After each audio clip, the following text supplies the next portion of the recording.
क्या आपने कभी गहराई से इस बात पर गौर किया है कि एक विशाल अजेय किला जिसे कोई दुश्मन बाहर से नहीं तोड़ पाया, वो बस अंदर लगी एक छोटी सी दीमक से कैसे ढह जाता है?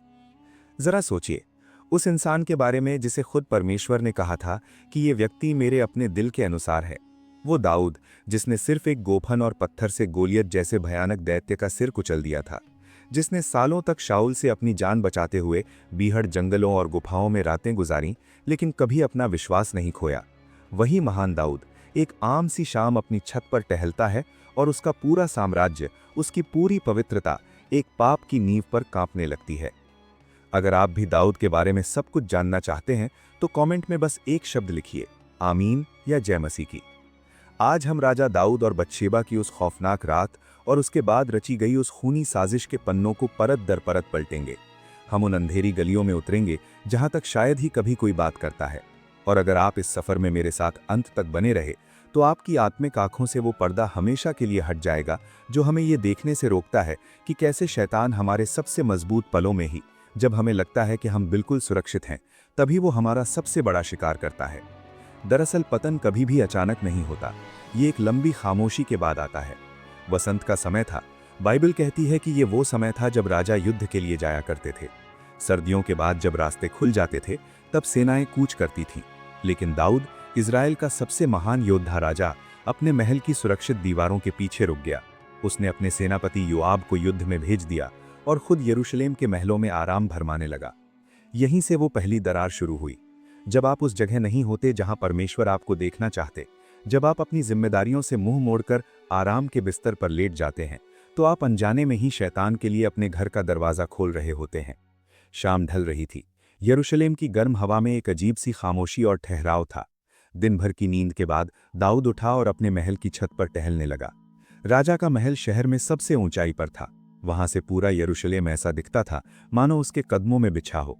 वो टहल रहा था और तभी उसकी नजर नीचे पड़ी। नीचे के एक घर के आंगन में एक स्त्री नहा रही थी। वो दृश्य ऐसा था कि मानो नजरें हटाना नामुमकिन हो। वो स्त्री बेहद खूबसूरत थी। अब यहाँ एक सवाल उठता है, दाऊद, जिसने जीवन भर परमेश्वर की आवाज सुनी, जिसने भालू और शेरों के जबड़े अपने हाथों से फाड़ दिए थे, उसने उस पल अपनी आंखें क्यों नहीं मूंदी? उसने क्यों नहीं अपना मुंह फेर लिया और वापस अपने कमरे में चला गया? क्या आपने अपनी जिंदगी में ऐसा महसूस किया है? जब कोई प्रलोभन आपके सामने आता है तो एक पल के लिए आपकी अंतरात्मा चीख कर कहती है कि वहां मत देखो, रुक जाओ, लेकिन हम उस आवाज को अनसुना कर देते हैं। दाऊद ने भी वही किया। वो बस देखता रहा। उसने उस एक पल की कमजोरी को अपने दिमाग में घर करने दिया और पाप, जो एक छोटी सी चिंगारी था, अब एक शोले में बदलने लगा था। दाऊद ने सिर्फ देखा नहीं, उसने अपने सेवकों को पता लगाने भेजा कि वो स्त्री कौन है। सेवक आकर जो बताया वो दाऊद को रोकने के लिए काफी होना चाहिए था। सेवक ने कहा, क्या वो एलियाम की बेटी और हित्ती ऊरिया की पत्नी बत्शेबा नहीं है? जरा इन नामों पर गौर कीजिए। एलियाम, जो दाऊद के सबसे खास और वीर योद्धाओं में से एक था, और ऊरिया भी कोई आम सिपाही नहीं था। वो दाऊद के उन 37 सबसे महान शूरवीरों में से एक था जिन्होंने दाऊद के लिए अपनी जान हथेली पर रखी थी। बत्शेबा कोई अजनबी नहीं थी, वो दाऊद के अपने ही वफादार दोस्तों के परिवार का हिस्सा थी। लेकिन जब इंसान की आंखों पर सत्ता और वासना का पर्दा गिर जाता है तो उसे रिश्ते, वफादारी और परमेश्वर के नियम कुछ दिखाई नहीं देता। दाऊद ने सत्ता के नशे में वो लक्ष्मण रेखा पार कर दी। उसने दूत भेजे और उसे बुलवा लिया। बत्शेबा आई और दाऊद ने उसके साथ वो पाप किया जिसके बाद लौटना मुश्किल ही नहीं, नामुमकिन होता है। एक रात का अंधेरा और सालों की पवित्रता राख में मिल गई। आपको शायद लग रहा होगा कि कहानी यहीं खत्म हो गई। एक राजा की भूल, एक रात का गुनाह और फिर सुबह सब कुछ सामान्य। नहीं, असली खौफनाक राज तो अभी आगे आने वाला है, क्योंकि पाप कभी अकेला नहीं आता। वो अपने साथ एक पूरा जंजाल लेकर आता है जो धीरे धीरे इंसान की आत्मा को घोंट देता है। कुछ हफ्तों बाद, जब दाऊद शायद उस रात को भूलने ही वाला था, एक संदेश आया। बत्शेबा ने सिर्फ 3 शब्द कहला भेजे, मैं गर्भवती हूं। कल्पना कीजिए उस पल की। वो महल जो दाऊद को इतना सुरक्षित लगता था, अब उसे काटने दौड़ रहा होगा। दाऊद घबरा गया। वो परमेश्वर का चुना हुआ राजा था। अगर लोगों को पता चलता कि उनके न्यायप्रिय राजा ने अपने ही सबसे वफादार सैनिक की पत्नी के साथ व्यभिचार किया है, तो उसकी इज्जत मिट्टी में मिल जाती। ये मूसा की व्यवस्था के अनुसार मौत की सजा के लायक पाप था। अब दाऊद के पास 2 रास्ते थे। या तो वो घुटनों पर गिरता, परमेश्वर के सामने रोता और अपना गुनाह कबूल कर लेता, लेकिन इंसान का अहंकार उसे ऐसा करने नहीं देता। दाऊद ने अपने पाप को छिपाने के लिए एक भयंकर जाल बुना। उसने तुरंत अपने सेनापति योआब को संदेश भेजा, हित्ती ऊरिया को मेरे पास भेज दो। दाऊद का प्लान बहुत सीधा था। ऊरिया युद्ध से लौटेगा, अपनी पत्नी के पास जाएगा और जब बच्चा पैदा होगा तो पूरी दुनिया को और खुद ऊरिया को यही लगेगा कि ये उसी का बच्चा है। ऊरिया यरूशलेम लौटा। वो सीधा राजा के पास आया। राजा ने बड़ी चालाकी से उससे युद्ध का हालचाल पूछा, योआब के बारे में पूछा, सैनिकों के बारे में पूछा और फिर बहुत ही मीठे शब्दों में कहा, अब अपने घर जा और अपने पैर धोकर आराम कर। राजा ने उसके पीछे पीछे राजा की रसोई से बढ़िया खाना भी भिजवाया। दाऊद अपनी छत पर खड़ा होकर सोच रहा होगा कि चलो मुसीबत टल गई, कल सुबह ऊरिया वापस युद्ध में चला जाएगा और मेरा राज हमेशा के लिए दफन हो जाएगा। लेकिन अगली सुबह जो हुआ, उसने दाऊद के पैरों तले जमीन खिसका दी।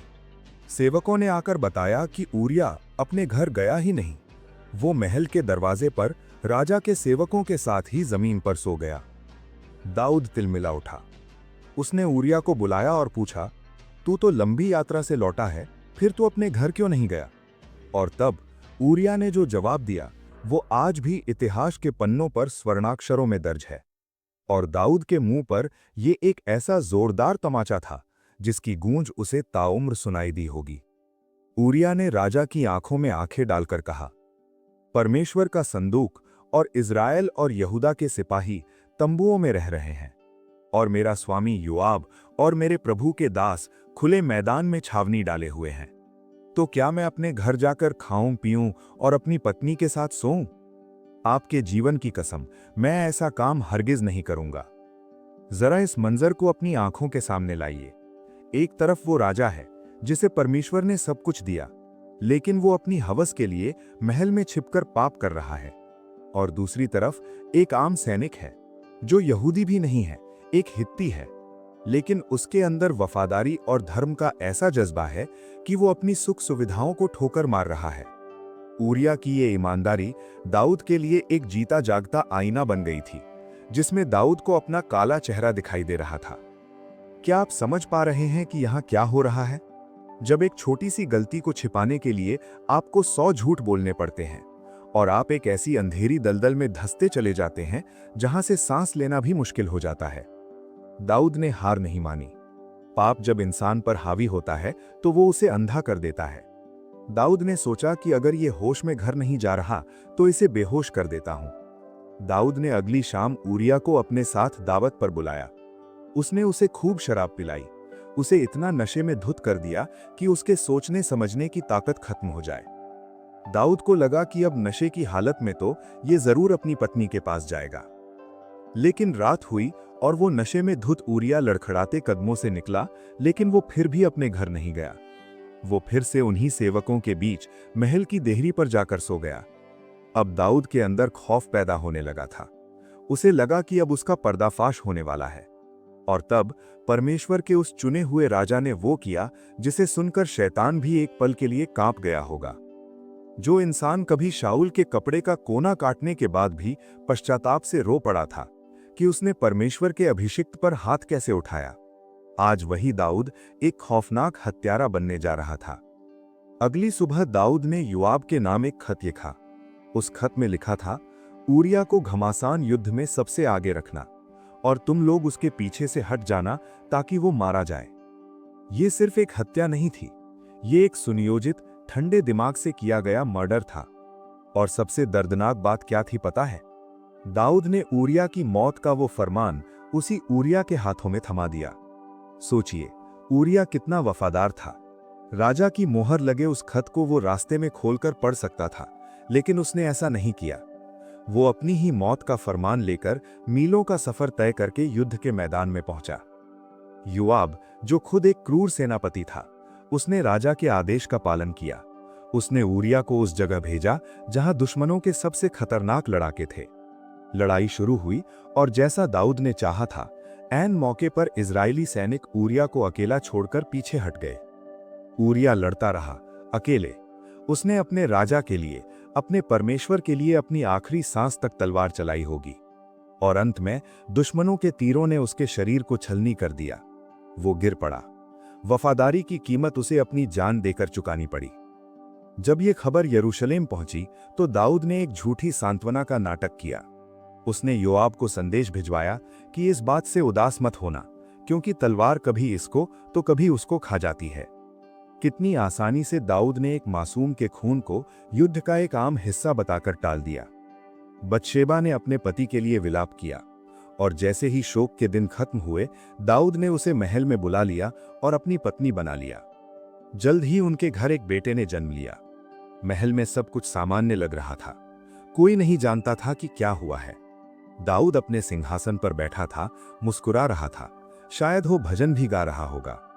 उसे लगा कि एक खून और सारे राज हमेशा के लिए दफन हो गए। उसने अपने गुनाह को इतनी सफाई से छुपाया था कि किसी इंसान को कानों कान खबर नहीं हुई। लेकिन ठहरिए, क्या परमेश्वर की तेज आंखों से कुछ छिप सकता है? वो आंखें जो हमारे दिलों के सबसे गहरे अंधेरे को भी चीर कर देख लेती हैं। बंद दरवाजों के पीछे रची गई हर साजिश, हर फुसफुसाहट स्वर्ग के सिंहासन पर गूंज रही होती है। बाइबल में एक बहुत ही भयानक पंक्ति लिखी है, परंतु जो काम दाऊद ने किया था वो यहोवा की दृष्टि में बुरा था। महीनों बीत गए। दाऊद की अंतरात्मा शायद सुन्न पड़ चुकी थी। और फिर एक दिन दरबार लगा हुआ था। दाऊद अपने सिंहासन पर विराजमान था। तभी परमेश्वर का नबी नाथान वहां आया। नाथान ने आते ही राजा पर सीधा कोई आरोप नहीं लगाया। वो जानता था कि राजा को कैसे घेरना है। नाथान ने एक कहानी सुनानी शुरू की। हे राजा, एक नगर में दो मनुष्य रहते थे। एक बहुत अमीर था, दूसरा बहुत गरीब। अमीर के पास बहुत सी भेड़ बकरियां और गाय बैल थे, लेकिन उस गरीब के पास एक छोटी सी मेमने को छोड़कर कुछ नहीं था, जिसे उसने मोल लिया और पाला था। वो मेमना उसके और उसके बच्चों के साथ ही बड़ा हुआ था। वो गरीब की रोटी में से खाती, उसके कटोरे में से पीती और उसकी छाती पर सोती थी। वो उसके लिए एक बेटी जैसी थी।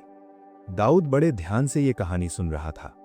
उसके अंदर का न्यायप्रिय राजा जाग उठा।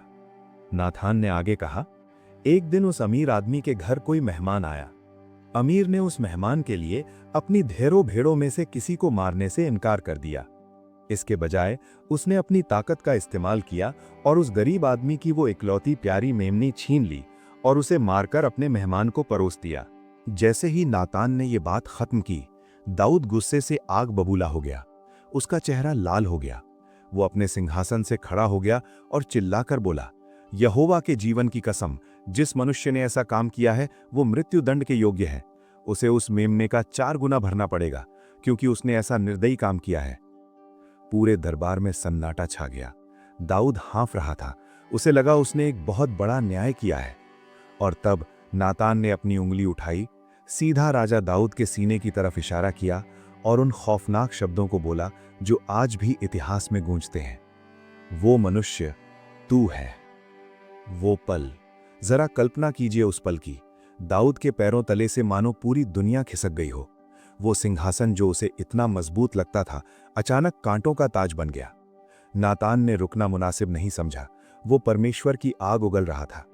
इज़राइल के परमेश्वर यहोवा ने ये कहा है, मैंने तुझे साउल के हाथ से बचाया, तुझे इज़राइल का राजा बनाया, तुझे तेरे स्वामी का घर और पत्नियां दी। अगर ये सब कम था तो मैं तुझे और भी बहुत कुछ दे देता। फिर तूने यहोवा की बात को तुच्छ जानकर वो काम क्यों किया जो उसकी दृष्टि में बुरा है? तूने हित्ती यूराहिया को तलवार से घात किया और उसकी पत्नी को अपनी पत्नी बना लिया और उसे अम्मोनियों की तलवार से मरवा डाला। दाऊद का वो गुरूर, वो छिपा हुआ पाप आज सरेआम नंगा हो गया था। जिन बातों को उसने अंधेरे में छिपाया था, परमेश्वर ने उन्हें दिन के उजाले में लाकर खड़ा कर दिया था। नातान ने वो भयानक सजा सुनाई जिससे दाऊद का पूरा भविष्य अंधकारमय हो गया। अब सुन, क्योंकि तूने मुझे तुच्छ जाना है, इसलिए तलवार तेरे घराने से कभी दूर नहीं होगी। मैं तेरे ही घर से तेरे खिलाफ विपत्ति खड़ी करूंगा। जो काम तूने छिप कर किया है, वही काम मैं पूरे इज़राइल के सामने दिन के उजाले में तेरे साथ करूंगा। जब सच्चाई इस तरह बेनकाब हुई तो दाऊद के दिल के टुकड़े टुकड़े हो गए। वो सफाई दे सकता था, वो राजा था, वो नातान को भी मरवा सकता था, लेकिन नहीं। दाऊद की महानता इसमें नहीं थी कि उसने कभी पाप नहीं किया, बल्कि उसकी महानता इसमें थी कि जब उसका पाप पकड़ा गया तो उसने कोई बहाना नहीं बनाया। वो वहीं उसी वक्त टूट कर गिर पड़ा और सिर्फ एक वाक्य बोला, मैंने यहोवा के विरुद्ध पाप किया है। इस पश्चाताप के बाद ही दाऊद ने वो दिल दहला देने वाला गीत लिखा जो आज भी हम भजन संहिता 51 में पढ़ते हैं। ये सिर्फ एक कविता नहीं है, ये एक टूटे हुए खून से सने इंसान की चीख है। जब वो कहता है, हे परमेश्वर, मेरी दुहाई सुन, मुझे मेरे पाप से पूरी तरह धो दे, क्योंकि मेरा अपराध मुझे हर वक्त दिखाई देता है। वो राजपाट, वो सत्ता, उसे कुछ नहीं चाहिए था। उसे सबसे बड़ा डर इस बात का था कि कहीं परमेश्वर अपना हाथ उसके सिर से न हटा ले। वो चीख कर कहता है, मेरे अंदर एक शुद्ध मन उत्पन्न कर, मुझे अपने सामने से मत निकाल और अपने पवित्र आत्मा को मुझसे अलग मत कर। परमेश्वर ने दाऊद को माफ तो कर दिया, उसकी जान बख्श दी। लेकिन, और ये एक बहुत बड़ा लेकिन है, पाप के परिणाम दाऊद को भुगतने पड़े। वो बच्चा जो बतशेबा की कोख से पैदा हुआ था, वो गंभीर रूप से बीमार पड़ गया। दाऊद ने 7 दिन तक जमीन पर लेटकर भूखे प्यासे रहकर उपवास किया, रोता रहा कि परमेश्वर उस बच्चे की जान बख्श दे। लेकिन 7वें दिन वो बच्चा मर गया। और ये तो सिर्फ शुरुआत थी। नातान की भविष्यवाणी सच साबित हुई। दाऊद के अपने ही घर में खून खराबा शुरू हो गया। उसके अपने ही बेटे अमनोन ने अपनी ही सौतेली बहन के साथ दुष्कर्म किया। फिर दाऊद के दूसरे बेटे अबशालोम ने अमनोन का खून कर दिया। उसी अबशालोम ने दाऊद के खिलाफ बगावत कर दी और दाऊद को अपने ही महलों से नंगे पैर रोते हुए भागना पड़ा। अबशालोम ने उसी महल की छत पर, जहां से दाऊद ने बतशेबा को देखा था, दिन दहाड़े दाऊद की पत्नियों के साथ कुकर्म किया। एक पाप, सिर्फ एक नज़र, एक रात का गलत फैसला, और दाऊद की पूरी जिंदगी, उसका पूरा परिवार आंसुओं और खून के समुद्र में डूब गया। ये दाऊद और बतशेबा की कहानी कोई सदियों पुरानी सोने के समय की कहानी नहीं है। ये आज, इसी वक्त, हमारे और आपके लिए परमेश्वर की एक बहुत ही गंभीर और सीधी चेतावनी है। हम चाहे कितने भी ऊंचे मुकाम पर क्यों न पहुंच जाएं, चाहे हम कलीसिया के अगुवे हों या सालों से विश्वास में चलने वाले मसीही, हमें कभी ये घमंड नहीं करना चाहिए कि हम गिर नहीं सकते। जब हम आध्यात्मिक रूप से बहुत मजबूत महसूस करते हैं, जब हमें लगता है कि हमने सारी जंगें जीत ली हैं, अक्सर वही समय होता है जब हम अपने महल की छत पर लापरवाही से टहलने लगते हैं। एक छोटा सा समझौता, फोन स्क्रीन पर एक गलत नज़र, ऑफिस में कोई अनुचित बातचीत या अपने फायदे के लिए बोला गया एक छोटा सा झूठ, ये सब उसी छत की शुरुआत है। पाप हमेशा हमें अपनी असली कीमत से बहुत कम लगता है। शैतान हमें बताता है कि अरे सिर्फ एक बार देखने में क्या हर्ज है, किसी को पता नहीं चलेगा। लेकिन वो एक पल का मजा हमसे वो सब कुछ छीन लेगा जो हमने सालों की मेहनत, प्रार्थना और आंसुओं से कमाया होता है। पाप हमें वहां ले जाता है जहां हम कभी नहीं जाना चाहते थे। हमें वहां इतनी देर तक रोक कर रखता है जहां हम रुकना नहीं चाहते थे, और हमसे वो कीमत वसूलता है जो हम कभी नहीं चुकाना चाहते थे। तो आज इस सन्नाटे में खुद से एक सवाल पूछिए, क्या आपके जीवन की छत पर भी कोई ऐसा प्रलोभन है जो खामोशी से आपको नीचे खींचने की कोशिश कर रहा है? क्या कोई ऐसा छिपा हुआ राज है जिसे आपने अंधेरे कमरों में बंद कर रखा है और सोच रहे हैं कि कोई नहीं देख रहा? याद रखिए, परमेश्वर आपको दाऊद की तरह प्यार करता है। वो आपको बेनकाब करके बर्बाद नहीं करना चाहता, बल्कि वो चाहता है कि आप नातान के आने से पहले ही खुद उसके सामने टूट जाएं। क्योंकि जो दिल परमेश्वर के सामने खुद को तोड़ देता है, परमेश्वर उसे कभी नहीं ठुकराता। लौट आइए, उस छत से नीचे उतर आइए, इससे पहले कि वो एक पल की कमजोरी आपकी पूरी जिंदगी की कहानी बदल कर रख दे। दाऊद के एक पाप ने इतिहास बदल दिया, लेकिन क्या आप जानते हैं कि उससे बहुत पहले एक और फैसला था जिसका असर आज तक दुनिया महसूस कर रही है? जानिए 90 साल की उम्र में कैसे बनी मां और कैसे अब्राहम और सारा की कहानी ने इतिहास की दिशा तय की। स्क्रीन पर क्लिक करें। यदि आप भी विश्वास में मजबूत होना चाहते हैं तो इसे जरूर देखें। God bless you.